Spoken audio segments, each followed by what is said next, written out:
Tiffin বা ডিনারের জন্য এই রেসিপিটা কিন্তু খুব উপাদেয়, খুব ভালো লাগে। আমি করছি ডিনারের জন্য। দেখো, ভেজে নিয়েছি, বেশি করে তেল দিয়েছি, কাঁচা লঙ্কা, শুকনো লঙ্কা সমস্ত দিয়ে ভাজা করে নিয়ে একসঙ্গে করেছি, কিন্তু সমস্ত আলু, পটল, কুমড়ো একসঙ্গে ভাজা করে আর জল দিয়ে দিয়েছি।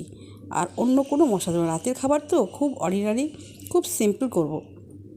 এইভাবে করলে কিন্তু খেতেও টেস্টি হয়, গরম গরম খেতেও খুব ভালো।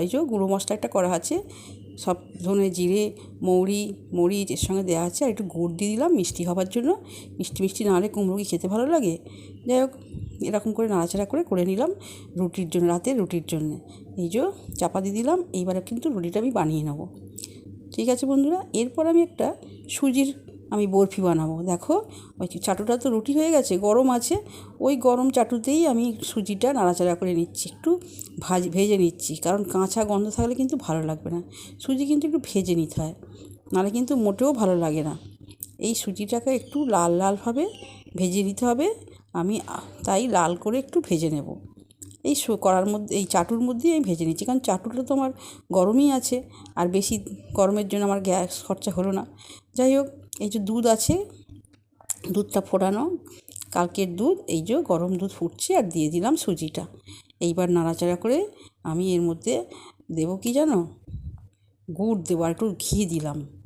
একটু সুজিতে একটু ঘি দিলে খুব ভালো লাগে। আর একটু দুধ দেবো, একটু দুধ কম হয়ে গেছে, আর একটু দুধ দিয়ে দিলাম, আর গুড় দিলাম। গুড় দিয়ে ভালো করে নাড়াচাড়া করে নিয়ে বেশ মাখা করব, মানে ঘন করব, যাতে সমস্ত দুধটা টেনে নেয়। এর মধ্যে ঢেলে দেবো, দিলে কিন্তু শুকনো, মানে একটু ঠান্ডা হলে একটা বরফির মতো হয়ে যাবে।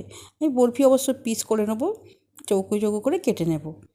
দেখো, টেস্টি কিন্তু হয়েছে। আর এর উপরে আমি একটু আছে না, ওই মগজদানা আমি দুটো ছড়িয়ে দিচ্ছি। খেতে কিন্তু খুব ভালো লাগবে। বরফি করবো তো না, রুটির সাথে বরফি ভীষণ ভালো লাগে। মিষ্টি একটু তো রুটির সঙ্গে চাই না, সেই জন্য আজকে কি মন হলো, আমি এই সুজির দুধটা ছিল কালকের, সেই জন্য সুজির আমি একটু বরফি করে নিচ্ছি। খেতে কিন্তু খুব ভালো। দেখো, এইভাবে কেটে নিয়েছি, আর তো রেডি হয়ে গেছে। এবার আমি কিন্তু পাতটা রেডি করব। দেখো, খুব সুন্দর পাতলা করে করেছি, বেশি মোটা করিনি। খেতে খুব ভালো লাগবে, মোটা করলে কিন্তু ভালো লাগে না। আমি থালা রেডি করে ফেলেছি। কুমড়োর তরকারি, রুটি আর সুজির বরফি। কেমন হয়েছে বন্ধুরা? তোমরা কিন্তু আমার পাশে থাকবে, তোমরা খুব ভালো থাকবে, আনন্দে থাকবে।